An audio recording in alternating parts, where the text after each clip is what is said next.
present indefinite.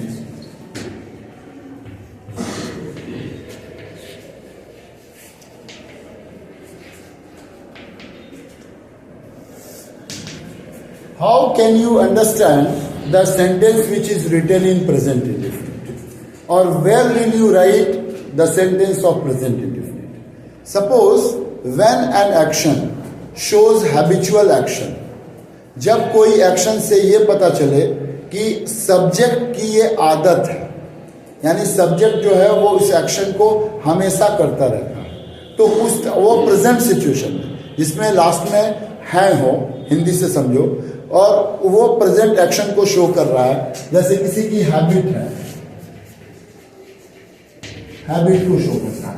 अगर हम बोलते हैं ही गोज टू स्कूल, तो पता चलता है क्या कि ही जो नाम का एक पर्सन है वो कहाँ जाता है, स्कूल जाता है, यानी ये उसकी आदत में है, वो अक्सर ऐसा काम करते रहता है, इसलिए उसको हम लोग कहते हैं प्रेजेंट इंडेफिनिट। इसका स्ट्रक्चर को लिखने से हम लिख लेते हैं subject plus V1 oblique V5 plus object, हो गया, ये सब्जेक्ट हो गया। अब V1 और V5 का क्या कॉन्सेप्ट है वो इधर देखेंगे। जैसे तीन पर एक होता है फर्स्ट, सेकंड और थर्ड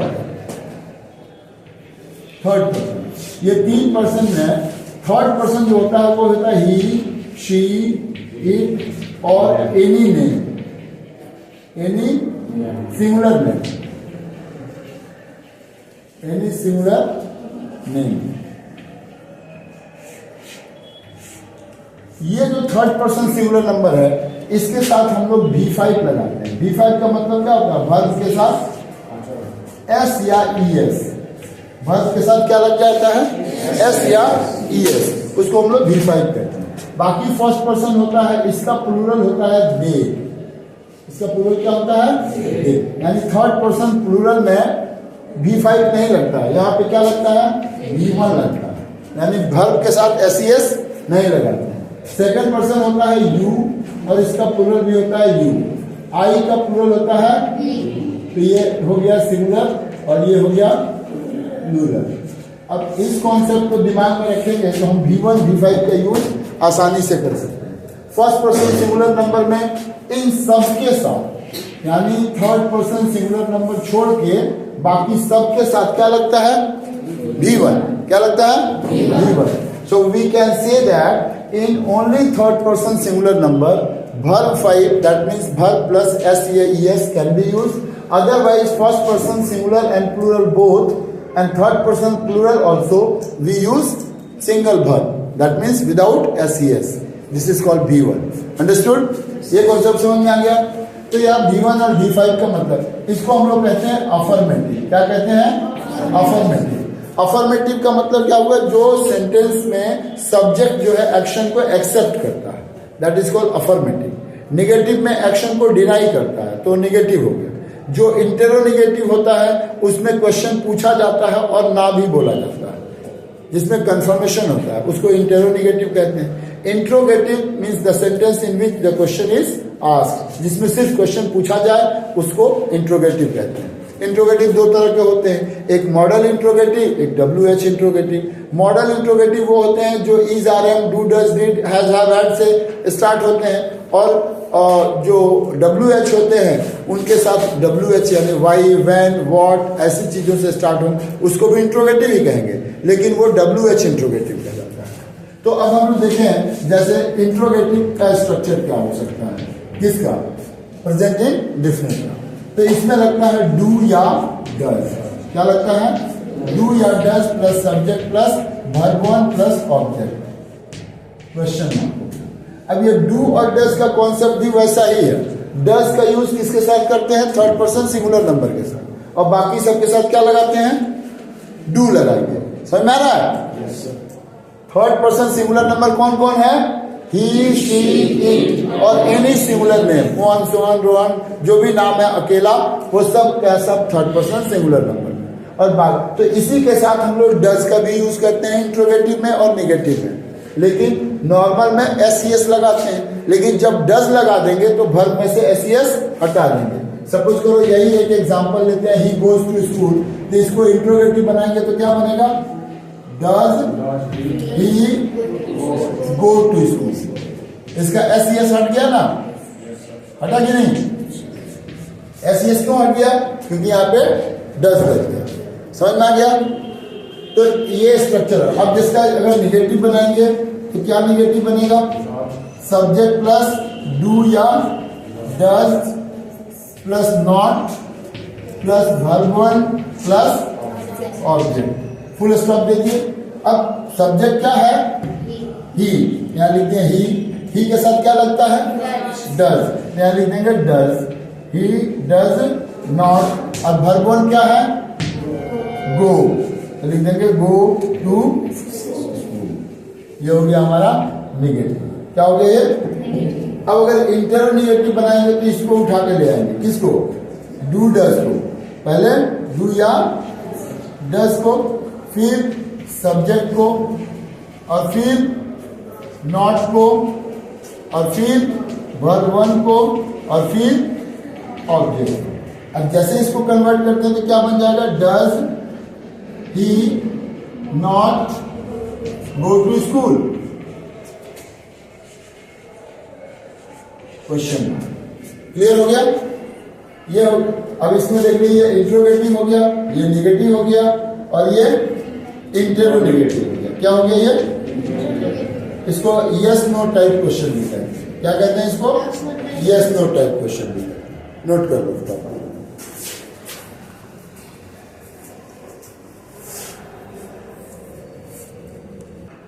अब हम लोग देखते हैं WH, क्या देखते हैं, WH टाइप। अब WH टाइप क्या करता है,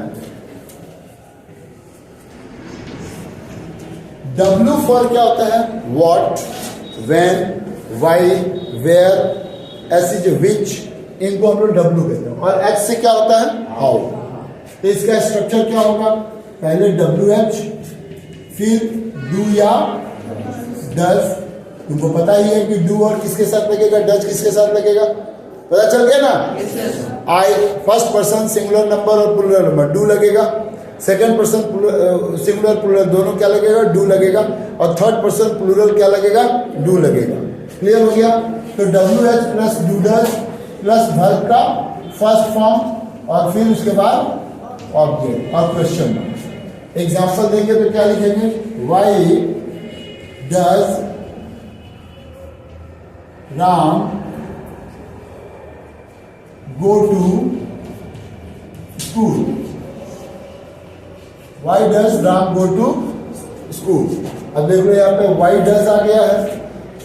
अब इसी में अगर निगेटिव आ गया तो why does Ram not go to school होगा, क्या हो जाएगा निगेटिव में, why does Ram not go to school, not go to school। क्यों नहीं, राम स्कूल क्यों नहीं जाता है, क्यों नहीं जाता है, तो आ जाएगा वाई डज नॉट।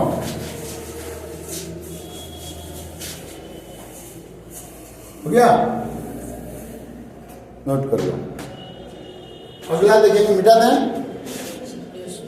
हाँ।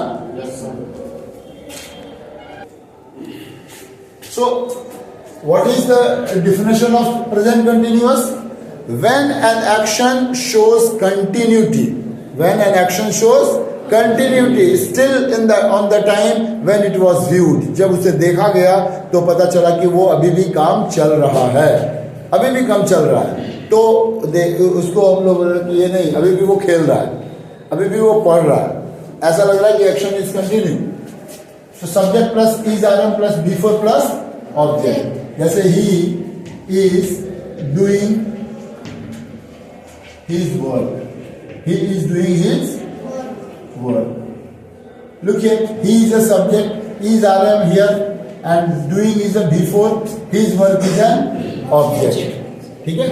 अब इसका इंट्रोगेटिव बनाएंगे तो क्या स्ट्रक्चर हो जाएगा बता दो, ये is RM उठ के आ जाएगा, यानी is RM plus subject plus भरपूर प्लस ऑब्जेक्ट। क्वेश्चन मार्क बनाओ, इसको क्या बनेगा?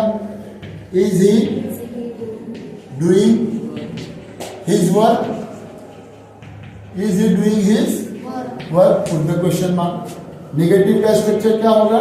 ना बोलने वाला, जैसे वह नहीं अपना काम नहीं करता है, वह अपना काम नहीं करता है, तो उसी तरह हो जाएगा subject plus is are am plus not plus भरपूर plus object. He is not doing his work. अब निगेटिव हो गया, अब इंटेरो निगेटिव बोलते हैं, INT NEG, इसको बोलते हैं इंटेरो निगेटिव, जिसको यस नो टाइप भी है। तो इसका स्ट्रक्चर हो जाएगा is are am plus subject plus not plus भरपूर प्लस ऑब्जेक्ट। Question mark. अब इज आर एम में आ गया क्या चीज? Is he not doing his work? Question mark. Clear हो गया? अब अगर इसका WH बनाएंगे तो क्या बन जाएगा? WH में बन जाएगा पहले WH, फिर is are M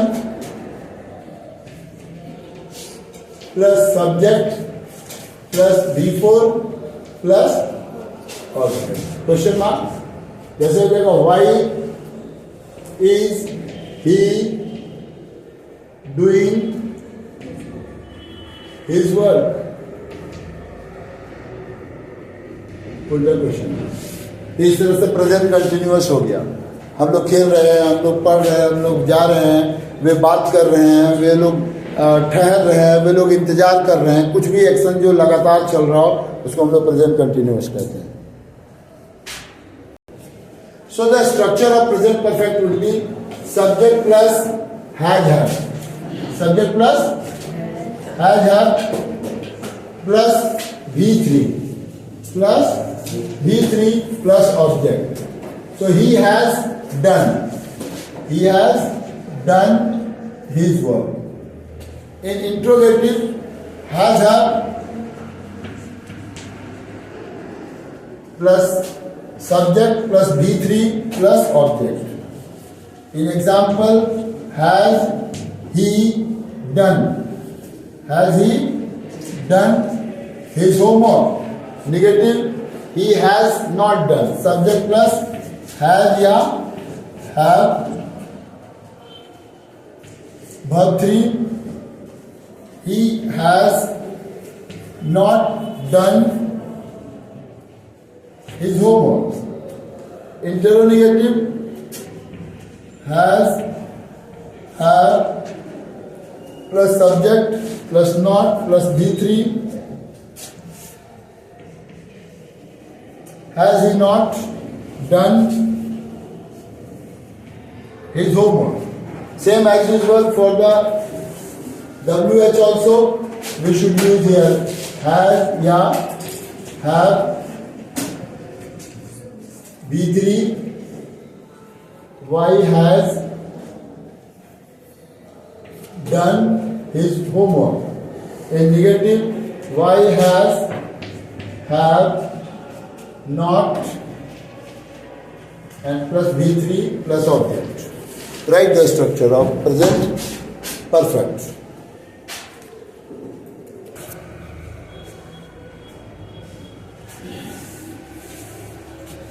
Uses of since and for. ध्यान नोट कर लेंगे कि कहाँ पे for लगेगा और कहाँ पे since लगेगा। देखिए uses of for और since. For is used for period of time. Period of time. Since is used for point of time. Point of time. अब देखिए पीरियड ऑफ टाइम क्या कहलाता है, जैसे 2 घंटे से 10 साल से, ये पीरियड ऑफ टाइम दिखाता है कि पिछले कुछ समय से, इतना दिनों से, मतलब कुछ 10 दिन 20 दिन 50 दिन 2 महीने 6 महीने से अगर बोलेंगे तो हम लोग वो दिखाई देगा पीरियड से, कई घंटे से, 10 घंटे से। लेकिन पॉइंट ऑफ टाइम में हो गया एकदम फिक्स हो जाएगा, ये टाइम हमेशा क्या हो जाएगा, फिक्स। जैसे मंडे, कोई भी डे, मंडे से लेकर सैटरडे तक, जनवरी फरवरी से लेकर के दिसंबर तक, कोई डेट हो जाए, 1 तारीख 2 तारीख 5 तारीख 10 तारीख, ऐसा कोई फिक्स डेट हो जाए तो वहां पे हम लोग क्या लगाएंगे, सिंस का यूज करें। और जिसमें फिक्स डेट नहीं है उसमें हम लोग लगाते हैं फॉर। अब सिंस किसके और साथ लगता है, चाइल्डहुड। चाइल्डहुड मतलब क्या होता है, बचपन से। चाइल्डहुड के साथ हम since childhood, since midnight, midnight आ जाए यानी आधी रात से, मिडनाइट मीन्स आधी रात से। सुबह से सिंस मॉर्निंग, शाम से सिंस इवनिंग, दोपहर से सिंस आफ्टरनून, ये फिक्स होता है। तो ऐसे सेंस में हम लोग क्या लगाएंगे, सिंस लगाएंगे। नोट कर लेना इसको। और अगला देखिए यहाँ क्वेश्चन कह रहा है अफर्मेटिव का तो ये स्ट्रक्चर हो गया, अब निगेटिव का क्या स्ट्रक्चर होगा, तुम लोग खुद से बना लोगे। अब तुमको पता है क्या लेके आ जाना है, हैज या हैव को पहले लेके आ गए, फिर सब्जेक्ट लेकर के आ गए, फिर बिल लेकर के आ गए, फिर V4 लेकर के आ गए, फिर फॉर। अच्छा क्या छोड़ दिए, अरे निगेटिव, इसको इंट्रोगेटिव कर लो, इसको इंट्रोगेटिव कर लिए। अब इंट्रोगेटिव ये है तो इंट्रोगेटिव में has have plus subject plus been plus V4 plus for since plus time plus OC, put the question, this is called interrogative. इसका स्ट्रक्चर बनाएंगे, क्या बनेगा ये, has he been living here since Monday. Do it first, ये example खुद से बनाओ। Has he अगर दे होता तो क्या बन जाएगा, have they, have they been living here since Monday. अगर ये 10 सालों से यहां रह रहे हैं तो क्या हो जाएगा, for 10 years, for 10 years, put the question mark. Fix time होगा, फिक्स डेट होगा, फिक्स एकदम सिचुएशन फिक्स है तो you should use since. If the time is not fix you should use for. Done. Write the same as usual. Negative. Negative by your own. Subject plus has, have not been plus before. Subject plus has or have plus not plus been plus before plus for since plus time plus OC. This is called negative. Right? Example, interrogative. Interrogative, what will happen? Has, have plus subject plus been, not plus been plus before plus for or since plus time plus OC. This is called interrogative. Write an example of interrogative. खुद से लिखो.